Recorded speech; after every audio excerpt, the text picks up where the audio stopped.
한 주간도 주님의 은혜 속에 잘 지냈습니까? 앞뒤 좌우로 반갑습니다.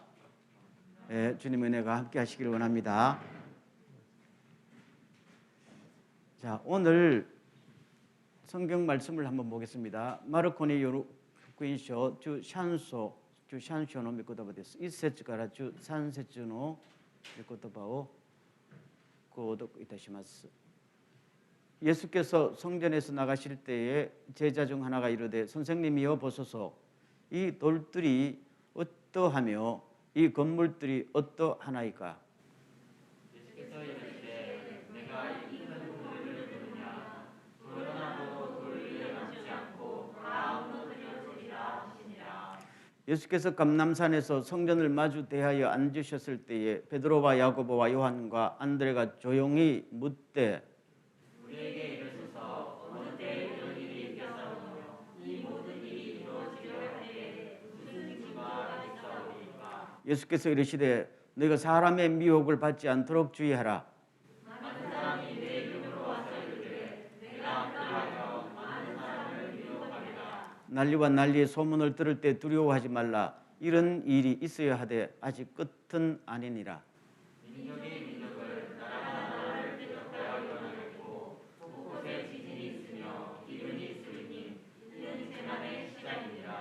너희는 스스로 조심하라. 사람들이 너희를 공회에 넘겨주겠고 너희를 회당에서 매질하겠으며 나로 말미암아 너희가 권력자들과 임금들 앞에 서리니 이는 그들에게 증거가 되려 함이라. 또 복음이 먼저 함께 전파되어야 할 것이니라. 사람들이 너희를 끌어다가 넘겨줄 때 무슨 말을 할까 미리 염려하지 말고 무엇이든지 그때 너희에게 주시는 그 말을 하라. 말하는 이가 너희가 아니요 성령이시니라.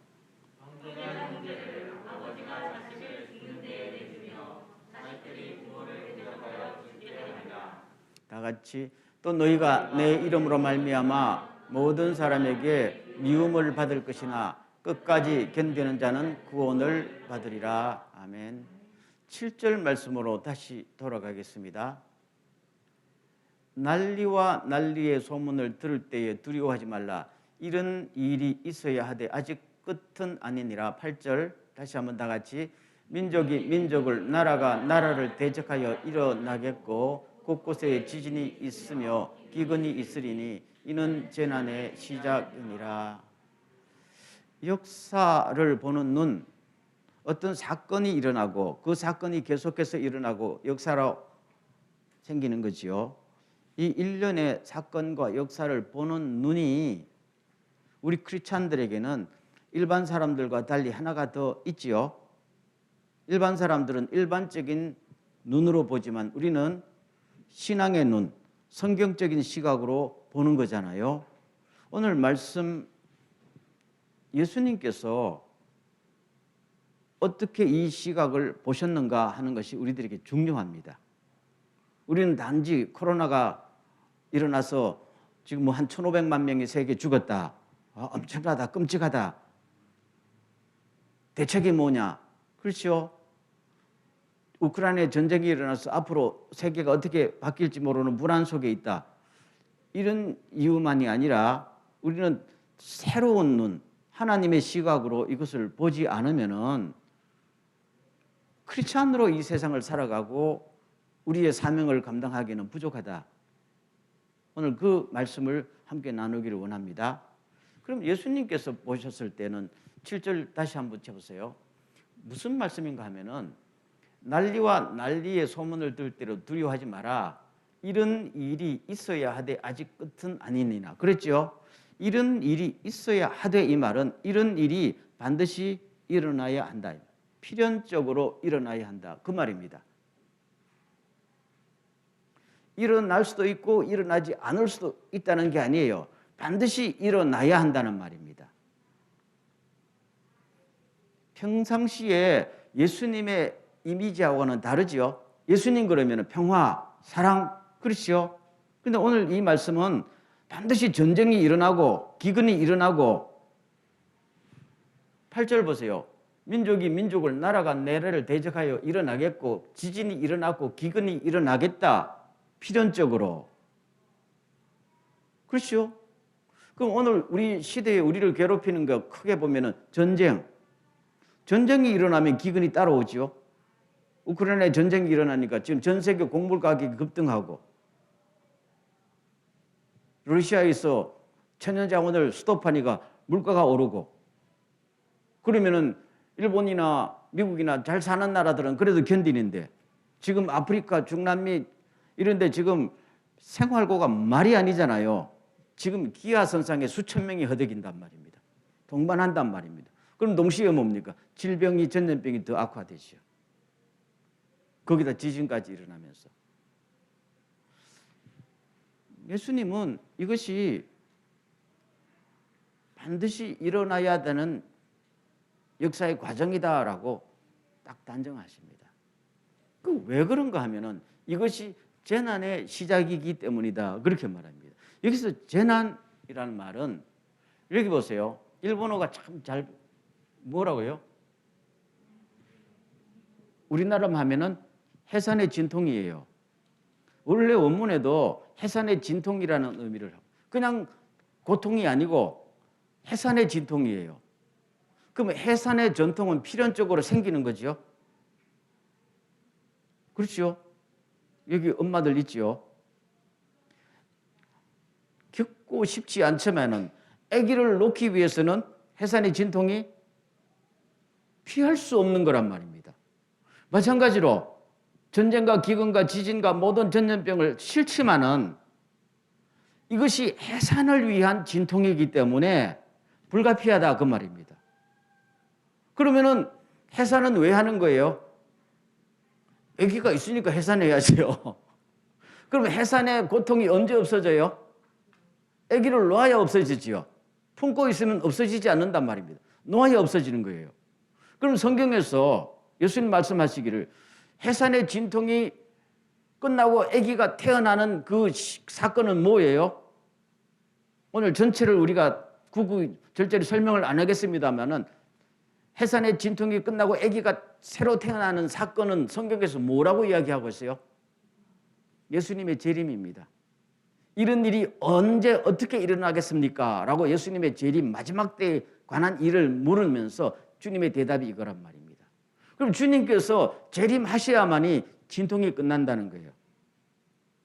그 우리 신앙이지요. 성경의 메시지요. 자, 그럼 보세요. 일반인들과 일반 역사가들이 보는 눈하고 주님이 보시는 눈, 성경이 보는, 가르쳐주는 눈은 틀리죠. 우리는 두 가지의 눈을 갖고 있어야 돼요. 한쪽으로는 이걸 알아야 돼요. 일반적인 역사를 알아야 돼요. 그러나 또 한쪽으로는 주님이 역사를 어떻게 보내요? 왜요? 하나님이 역사를 이끄시는 분이니까요. 그래야 우리가 크리스찬으로서 사명을 감당하고 살 수 있다 하는 말씀입니다. 그러면은 이 사건을 보면서 주님께서 우리들에게 기대하는 게 뭔가 하면요, 몇 가지가 있습니다. 9절로 가겠습니다. 9절 보면은요, 너희는 스스로 조심하라. 사람들이 너희를 공회에 넘겨주겠고 너희를 회당에서 매질하겠으며 나로 말미암아 너희가 권력자들과 임금들 앞에 서리니 이는 그들에게 증거가 되려 함이다. 그리고 10절 말씀 다 같이, 또 복음이 먼저 만국에 전파되어야 할 것이니라. 그럼 이런 해산의 고통과 같은 어려움이 시작되면은 산모가 어떻게 해야 돼요? 해산의 고통이 시작되면은 아기 엄마는 어떻게 해야 돼요? 가만히 있어요? 힘을 써야죠. 아기를 놓으려고 죽을 힘을 써야 되죠. 저는 몰라요. 여자분들이 알겠죠. 그렇게 힘들다네요. 그럼 아기가 놓은데 가만히 있으면 아기가 나옵니까? 안 나온단 말이에요. 예수님 바로 그 말씀이에요. 이미 해산의 진통이 시작되면은 예수님이 재림하신다는 하나의 사인이 되는 건데, 그러면은 크리스찬들은 어떻게 하느냐? 힘을 써야 된단 말입니다. 힘을 써야 아기가 나오듯이 힘을 써서 복음을 전파하고 사명을 감당할 때에 주님의 재림이 현실화된다. 그 메시지예요. 그럼 우리가 익히 아는 메시지잖아요. 그래서 마태복음 24장 14절에 보면은 이 복음이 모든 민족에게 전파되어야 그때야 뭡니까? 끝이 온다. 주님이 재림하신다 그랬잖아요. 그럼 우리가 어려우면 어려울수록, 세상이 흉흉하면 흉흉할수록 그때 뭡니까? 손 놓고 있는 것이 아니라 그때가 힘을 써서 복음을 전파하고 사명을 감당할 때다 그 말입니다. 우리가 이거를 잘못 생각하면은 아니 세상이 평안해야 교회도 부흥하고 복음을 전하고 하지요. 주님은 이걸 그렇게 말씀하시지 않습니다. 진통이 시작되면 산모가 힘을 쓰듯이 어려움이 있을 때 복음을 증거해야 그게 바로 복음을 제대로 증거하는 일꾼이 된다. 그 말씀을 하고 있는 것입니다. 자, 그러면은 두 번째 현상이 뭔가 하면요. 5절 6절입니다. 5절 6절로 올라가겠습니다. 예수께서 이르시되 너희가 사람의 미혹을 받지 않도록 주의하라. 6절 다 같이 많은 사람이 내 이름으로 와서 이르되 내가 그러하여 많은 사람들을 미혹할 것이다. 산통이 시작되면은 뭐가 나타나요? 가짜들이 판을 친다는 말입니다. 내가 예수다, 내가 구원자다, 나를 따르라 하는 이 영적인 혼란이 극심해질 것이다 라고 합니다. 여러분 항상 전쟁은 종교와 같이 가요. 역사를 보십시오. 지금 이 우크라이나 전쟁도 뒤에는 뭡니까? 종교가 있단 말입니다. 러시아 정교회와 서방 기독교가 충돌하고 있는 거예요. 우리 기독교의 시각으로 보면요. 러시아 정교와 우크라이나 정교가 또 충돌하고 있는 거란 말입니다. 그 종교가 백업을 해주는 거지요. 그리고 이번에 서방에서 러시아 인사들 제재할 때에 푸틴도 제재했지만은 그 러시아 총대주교 키릴이라는 사람도 지금 제재 대상에 들어간 겁니다. 너도 전범이라는 거예요. 기독교가 그렇게 하면 안 되겠지만 타락한 기독교의 실상을 보는 거잖아요.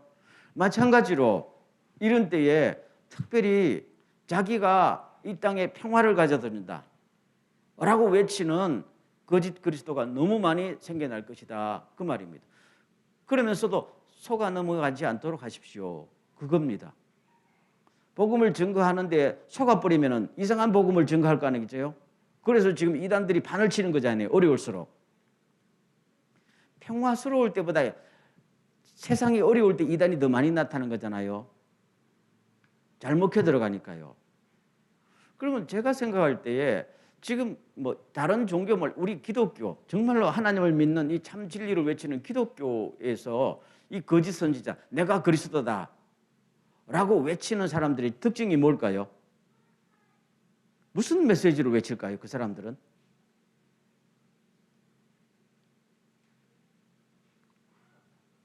그렇죠. 평화를 외친답니다. 평화. 공통적이죠. 평화. 평화와 하나됨과 사랑을 외칩니다. 그러면 사람들이 뭡니까? 다 듣기 좋아하는 거잖아요. 평화를 싫어하는 사람이 있어요? 사랑 싫어하는 사람이 있어요? 그럼 다 저 사람이 진짜다, 진짜다 한단 말이에요. 그럼 예수님은 여기서 우리들에게 뭘 요구하시는 겁니까? 회개와 구원을 요청하십니다. 주님이 사랑이 적으신 분이 아니잖아요. 우리를 위해서 목숨을 주신 분이지만 이 혼란의 때에는 단순한 사랑과 화해와 용서가 아니라 뭐예요? 회개와 참다운 구원을 외치는 거예요. 그런데 참다운 회개와 각성과 구원을 외쳐야 될 이 환경 속에서 평화가 있다, 평화가 있다 하면은 그건 거짓이라는 이야기입니다. 동의하시는지 모르겠지만 성경은 항상 그렇게 왔거든요. 여러분 성경을 쭉 보십시오. 구약 성경을 보면은 이사야, 예레미야, 호세아, 아모스 시대에 사회가 어지럽고 전쟁이 일어나고 기근이 닥쳤잖아요. 그럴 때 정말로 참 선지자들은 뭘 외쳤어요? 주님 앞으로 돌아가십시다. 이거잖아요. 거짓 선지자들은 뭡니까? 하나님이 우리를 사랑하시기 때문에 항상 우리를 보호해 주실 것입니다. 그러면 일반 백성들은 누구의 메시지를 따를까요? 평화와 주님의 인도와 보호를 외치는 선지자를 따르죠. 저게 참이다 그랬지만은 그러나 지금 와서 보면은 역사를 반성해 보면 항상 이사야, 예레미야가 옳았거든요. 그분들은 뭘 외쳤어요? 회개해야 됩니다. 주님 앞으로 돌아가야 됩니다. 그거잖아요. 그럼 오늘 또 똑같다는 이야기입니다. 지금 이 난리통에서 정말로 우리 교회와 크리스찬들이 깨닫고 외쳐야 될 것은 뭡니까? 역사를 주관하시는 주님 앞으로 돌아가십시다. 우리에게 영원한 생명을 주시는 주님 앞에 구원을 받읍시다 라는 메시지로 돌아가야 되는데 이거는 전혀 문제가 아니란 말입니다. 오로지 평화. 그렇죠?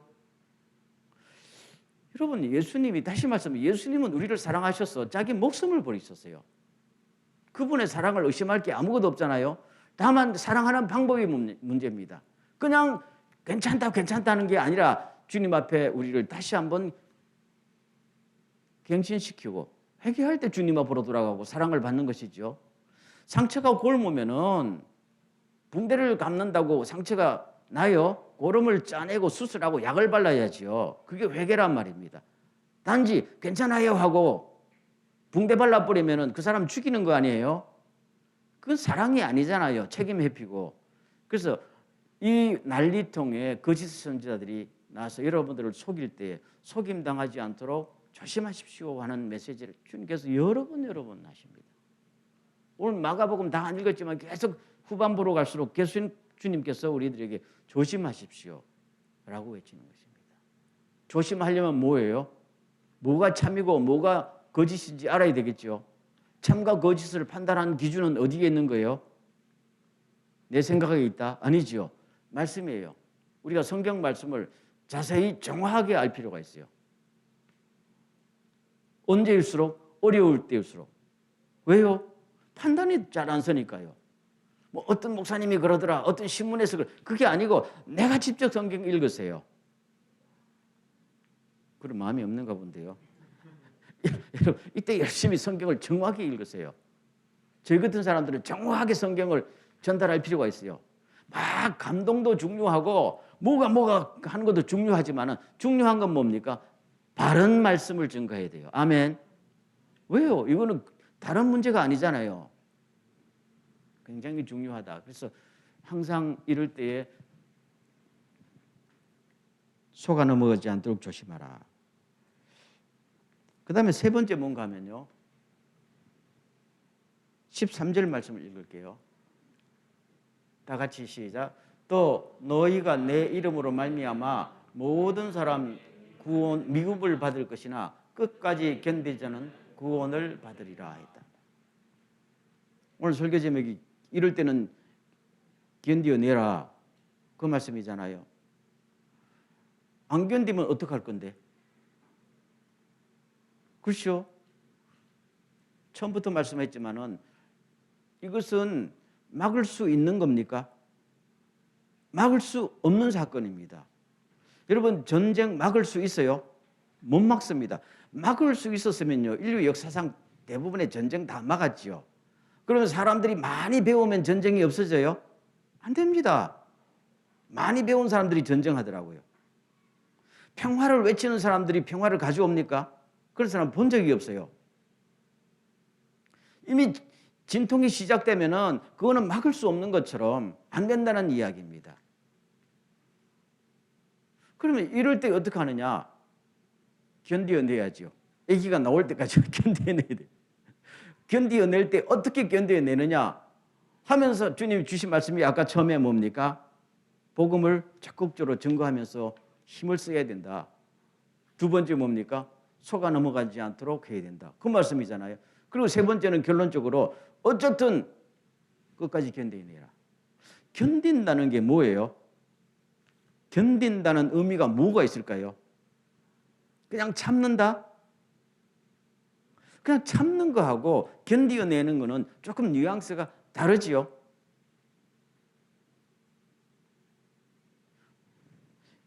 예를 들면은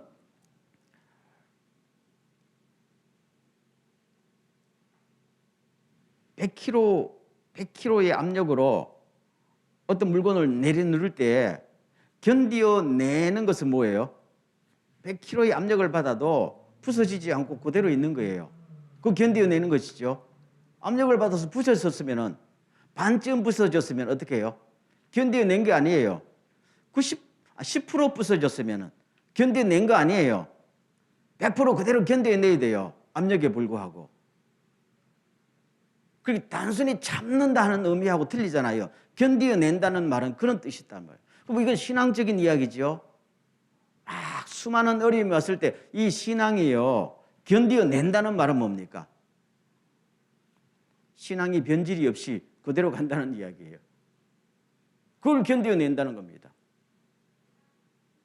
그러니까 견뎌낼 때에 시간만 때운다고 견뎌내는 거 아니잖아요. 큰일이나 작은 일이나 시간이 지나면 다 끝나요. 그렇죠? 문제는 그 시련의 기간이 끝났을 때에 견뎌낸 거하고 견뎌내지 못한 거는 차이가 있잖아요. 부서졌느냐 안 부서졌느냐 차이죠. 부서졌으면 써먹지 못하는 거고 안 부서졌으면 더 중요하게 써먹는 건 아니에요. 그런 것이죠. 그 예수님께서 알곡과 쭉정이 비유도 하신 적이 있어요. 요새는 알곡과 쭉정이를 뭐 그렇게 가를 필요 없지만 옛날에 우리 어린 시절만 해도 키질 한다 그랬잖아요. 키질 하지요. 그러면 담아가지고 하면은 쭉정이는 날려가고 알곡은 남는 것이죠. 시련이 올 때 바람에 날아가는 거는 견디지 못하는 거고 알곡이 있는 것은 뭡니까? 무게가 있으니까 견뎌내는 거예요. 날려가지 않고. 그런 사람은 천국 창고에 들어간다는 이야기죠. 구원받는다는 이야기예요. 견뎌내지 못하면은 구원에 이르지 못한다는 이야기잖아요. 그래서 예수님께서 말씀하시기를 다시 한번 그 말씀 보세요. 끝까지 견디는 자는 구원을 얻으리라. 끝까지 견뎌내지 못하면은 구원받지 못한다는 이야기예요. 달리 해석하고 싶어요? 주님의 말씀은 심플하지요. 너는 뭐 구원받았는데 구원의 확신 가졌는데 그 의미가 아니잖아요. 구원의 확신이라는 것은 주관적일 수가 있어요. 그렇죠? 그 주관적인 것이 확실히 증명되는 사건이 뭡니까? 견뎌내는 거란 말입니다. 그럴 때 나는 확실히 주님 앞에 구원받았습니다. 내가 주관적인 확신이 있었는데 견뎌내지 못하면 뭡니까? 부서진 거잖아요. 그래서 견뎌내라는 이야기입니다. 그럼 이왕 견뎌낼 거 요걸 하면서 애를 놓으면 좋겠어요? 저희 집 사람은 안 그런 것 같은데 가끔 유튜브 같은 데 보면 애기 놓을 때 자기 남편 욕한다네. 내한테 이렇게 고통을 준 저놈 나쁜 놈이라고 욕한다. 그래서 애가 태어나면 좋겠나? 아니지요. 그렇죠. 힘들더라도 그렇게 기다리던 아기가 나옵니다 하면서 견뎌내야지요. 소망으로 견디는 거하고 불평으로 견디는 거는 차이가 나요 안 나요? 난단 말입니다. 주님이 다 알고 계세요. 그래서 우리가 어떤 일을 견딜 때요 시간이 가는 게 아니에요. 그 형태 그대로 오히려 더 단단한 형태로 굳어지면서 소망 중에 견뎌낼 때 견뎌낸 다음에 다음 단계로 올라간다. 이게 주님의 메시지. 그 다음 단계가 뭐냐? 구원이라는 거지.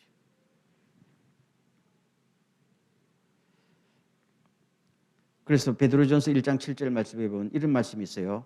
하나님께서는 여러분의 믿음을 단련하셔서 금보다 더 귀한 것이 되게 하시며 예수 그리스도께서 나타나실 때에 여러분에게 칭찬과 영광과 존귀를 얻게 해주십니다. 아멘.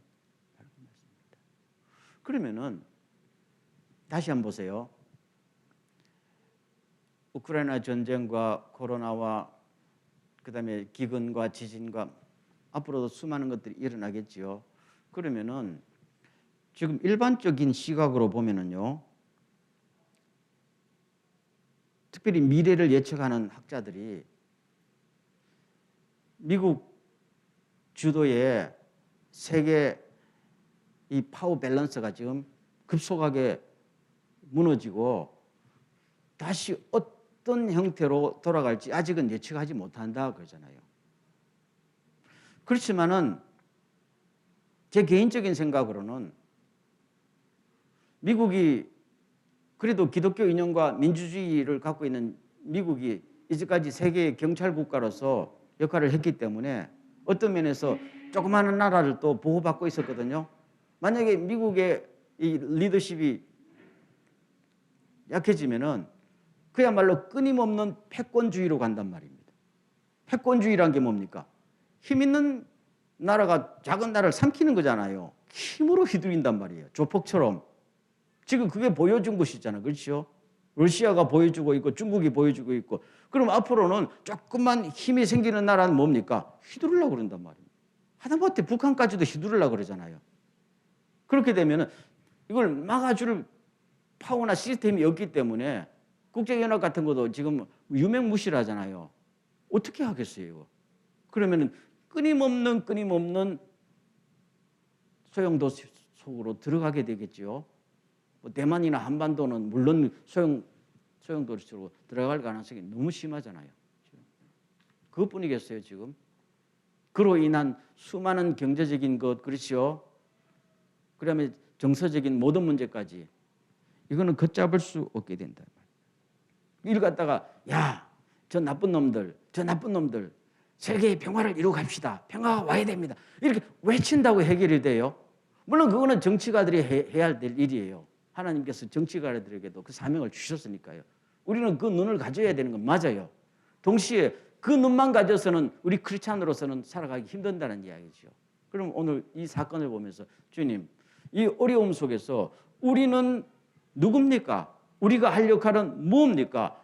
어떻게 해야 됩니까? 라고 신앙적인 입장에서 자꾸 주님 앞에 묻고 성경을 연구하고 우리끼리 서로 기도하고 협력하면서 나아가야 이 세상에 빛과 소금의 직분을 감당할 수 있는 것이고, 무엇보다도 내 자신의 인생을 진흙탕에 처박지 않고 살아가는 거 아니에요? 우리에게 그런 깨달음이 있기를 바랍니다.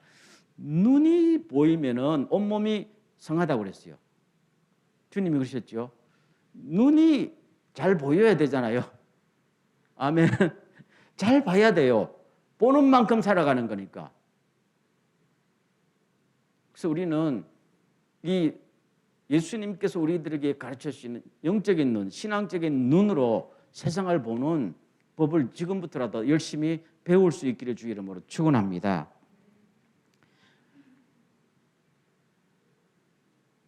사건과 역사뿐 아니라 내 인생과 내 가정과 내 삶 속에 일어나는 사건도 똑같은 눈으로 봐야 돼요.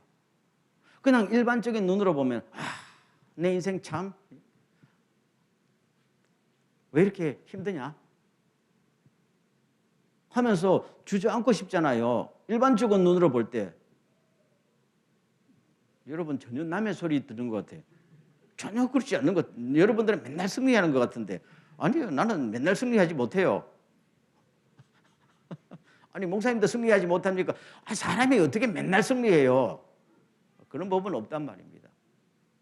그럼 승리를 하려면은 보는 눈이 있어야 될 거 아니겠어요? 뭘 보느냐에 따라서 태도가 달라지고, 태도가 달라지면 내 인생이 달라지는 거잖아요. 결국 그러면은 내한테 무슨 사건이 일어났어요. 큰 사건이 일어났어요. 막을 수 없는, 내 힘으로 어떻게 할 수 없는 사건이 일어날 때가 있습니까? 없습니까? 마치 전쟁과 기근처럼. 여러분이 이제까지 다 여러분들의 삶 속에 일어난 것들이 여러분이 컨트롤할 수 있었어요? 안 되는 게 더 많았잖아요. 그럴 때는 어떻게 해요? 막을 수 없는 거니까 그냥 뭐 되는 대로 되라 이거예요? 아니잖아요. 주님이 가르치신 눈이 있잖아요. 어떻게 보느냐?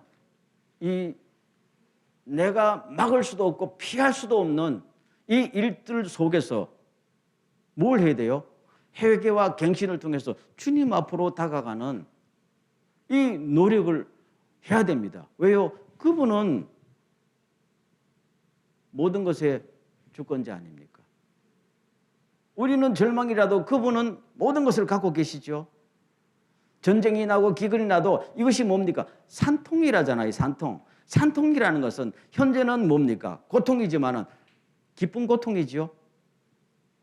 그렇다면 우리에게 어떠한 형태로 고난이 와도 그것이 고통으로만 끝나는 건 아니라는 거잖아요. 그럼 주님께서 모든 것이 합력하여 선을 이룰 수 있는 해답을 주님이 갖고 계시지요. 그렇다면 내 보는 눈이 일반적인 사람하고 달라질 수 있지요. 달라지면 내 인생이 달라지는 거 아니에요? 아멘이지요? 바로 그 말입니다. 이 눈을 언제 키워야 돼요? 언제 떠야 돼요? 어려울수록, 힘들수록 이 눈을 뜨지 않으면 우리는 뭡니까? 눈봉사처럼 구덩이에 빠져 죽는단 말입니다. 이런 깨달음이 있기를 주의 이름으로 축원합니다. 아멘. 그래서 우리 크리스찬의 능력 중에 하나가요, 믿음의 능력 중에 하나가 뭔가 하면 일반적인 고통을 산통으로 바꾸는 것이 우리의 눈이고 우리의 성도들의 파워예요. 우리 크리스찬들이 무슨 파워가 있어요? 돈으로 파워를 증명해요? 아닙니다. 우리는 하나님의 눈으로 세상을 보고 성령의 능력으로 이거를 극복하는 것이 크리스찬의 파워 아니에요? 그렇다면 도저히 막을 수도 피할 수 없는 것들은, 신앙이 없는 사람은 늘 좌절하고 불평하고 남에게 책임을 전가시키지만 우리는 뭡니까? 주님, 이것은 해산의 진통입니다 하면은 소망 아니에요? 소망이니까 더욱더 힘을 써서 아기를 놓으면 될 거 아니에요? 이것이 오늘 주님께서 우리들에게 가르치시는 역사를 보는 눈이자 내 인생을 보는 눈이다라고 생각하시길 주의 이름으로 축원합니다. 그래서 오늘 마지막 결론은 일반적인 고통을 해산의 고통으로 바꿉시다. 아멘. 그러면은 모든 것이 해결될 수 있어요. 그게 주님께서 우리들에게 요구하는 눈이다 그 말입니다. 이런 은혜가 항상 우리 평생에 함께하기를 간절히 소원합니다. 예, 우리 한번 기도하겠습니다. 기도할 때에 주님, 우리에게 주님이 가르쳐 주신 눈을 크게 뜰 수 있도록 눈을 뜨게 해 주십시오라고 기도하시고, 오히려 어려울 때일수록 회개하고 갱신을 통해서 주님과 더 가까워지게 하십시오. 주님이 우리들에게 주시고자 하는 그 새로운 단계로 접어들게 우리를 축복하십시오라고 기도하시기 바랍니다. 다 같이 한번 통성을 기도합니다.